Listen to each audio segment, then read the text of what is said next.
It's the middle of the night. You're awake and you need the bathroom. You don't turn the light on because you know this house. You've walked this hallway 10,000 times. So you get up and you start walking. And something is different.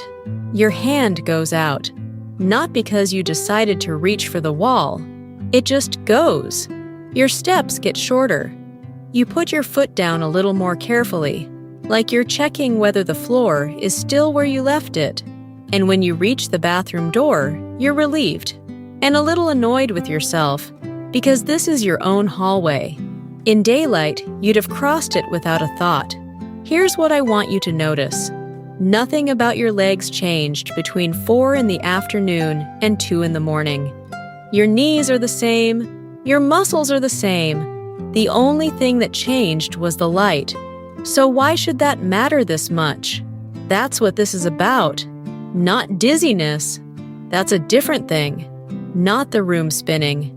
This is the feeling that in the dark, you're not quite sure where your feet are. People describe it in almost the same words. I'm fine during the day, but at night, I'm looking for the wall. The light goes off in the bathroom, and my hand finds the counter. I was on a dim path in the evening, and I slowed right down.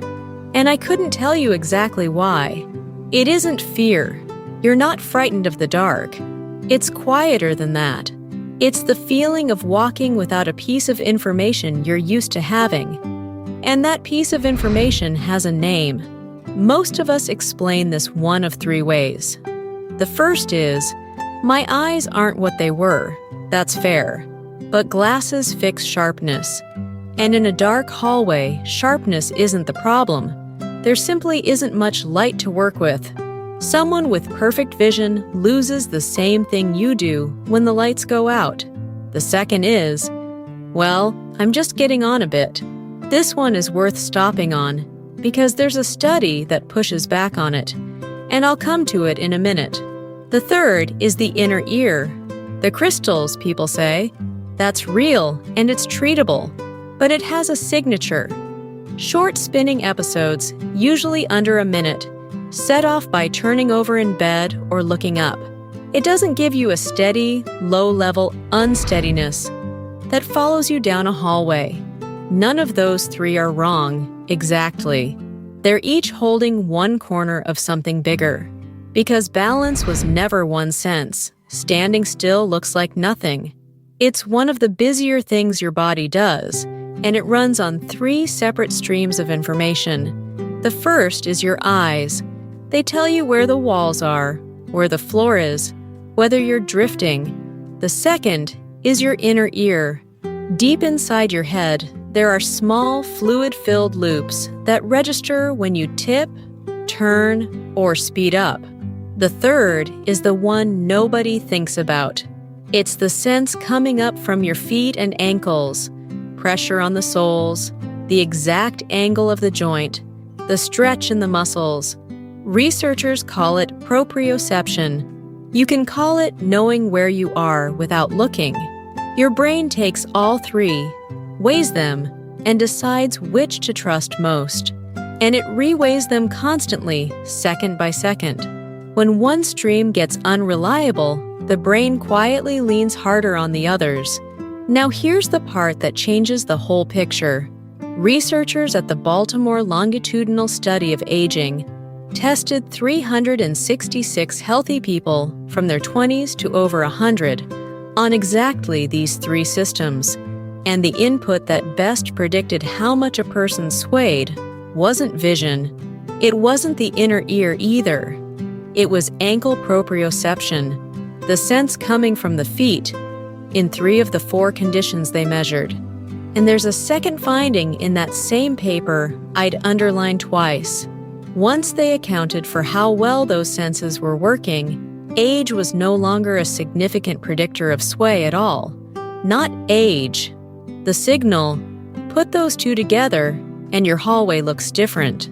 The sense coming from your feet may already be carrying a little less than it used to. In daylight, you'd never know, because your eyes are covering the gap. They're doing more of the work than they once did. And that's been measured too. As the other two streams get quieter, the brain leans further onto vision. Then you turn the light off, and the cover comes off with it. You're not less steady in the dark. You're seeing, for the first time all day, what your balance looks like without a stand-in. There's one more piece, and it explains those first steps specifically. Your eyes do adapt to darkness, but that adjustment takes longer than it used to. In your 70s, the point where the night vision cells take over arrives about 2.5 minutes later than it did in your 20s. So the first minute out of bed isn't only dark, it's a window where you have almost nothing, which raises a useful question. Which of your three has gone quiet? Because there's a way to find out, and it takes about a minute. Go to your kitchen counter, not now. When you've got a minute and you're not tired, stand in front of it, close enough that both hands can reach it. If there's someone else at home, better still. Each step here is about 10 seconds, and the moment you feel yourself swing, you hold on. That isn't failing, that's the test doing its job. Step 1. Feet together, eyes open, on the hard floor. Steady? Good. That's your baseline. Step 2. Same position, eyes closed. Count to 10. Step 3. Eyes open again, but standing on a folded towel or a sofa cushion. Step 4, if you want it. Cushion, eyes closed. Now, what did that tell you? If step 2 is where it came apart, your eyes have been carrying more than their share. If step 3 was the one, the cushion with your eyes wide open, then the quiet one is the sense coming up from your feet. And step 4? More than half of people over 60 can't hold that one. That isn't a diagnosis. That's a crowd. Here's the good news, and it's the reason I wanted to make this one. Of the 3 inputs, the one doing the most work is also the one that answers best to being used. So if you take one thing from today, take this. Stand on something soft for a minute a day. A folded towel, a cushion, at the counter. Eyes open. Hold on as much as you need to, and as it gets easier, hold on less. 12-week programs built on exactly that improve steadiness in people over 65, and the sense itself seems to hold up better in people who keep asking it to work. Second, if you're going to do any exercise for this, make sure balance is in it. A Cochrane review pulled together 108 trials and 23,000 people.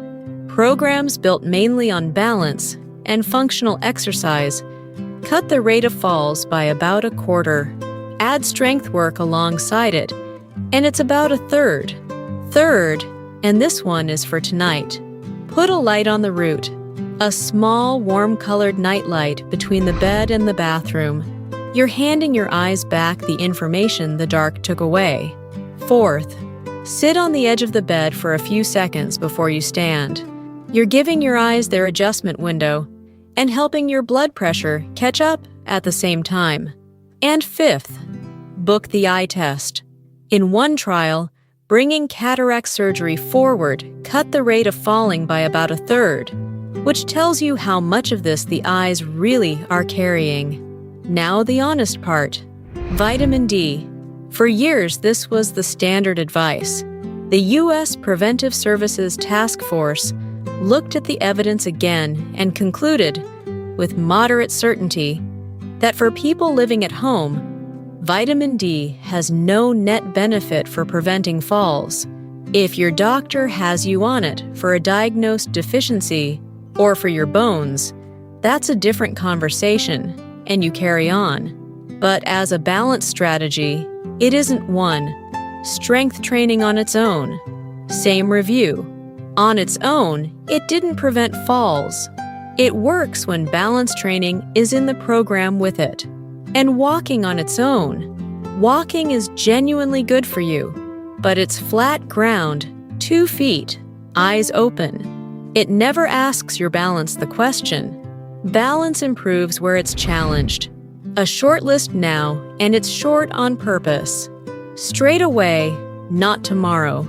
If unsteadiness comes on suddenly together with weakness or numbness on one side, drooping in the face, trouble speaking, a severe headache, or sudden loss of vision, book an appointment if you've had a fall, especially one with a bang to the head. If the unsteadiness lasts more than a few days or keeps returning, if your feet feel numb or tingly, that's worth having looked at properly. If there's hearing loss or ringing in one ear alongside it, if it started after a new medication, don't stop anything, just ask. And if certain movements make the room spin, say so, because that one is often sorted in a single visit. And if none of that sounds like you, then what's left is the hallway, the light, and a sense in your feet that's been doing more work than anyone gave it credit for. So here's the whole thing in one line. Your balance doesn't get worse in the dark. In the dark, one of its 3 legs is taken away, and you find out what the other 2 have been doing. That isn't a loss. That's information. And it points straight at the input that answers best when you ask it to work. Tonight, 2 things. A small light between your bed and the bathroom. And tomorrow, 1 minute on a folded towel at the kitchen counter with a hand on it. Your body wasn't letting you down in that hallway. It was telling you which sense had gone quiet. And quiet isn't gone.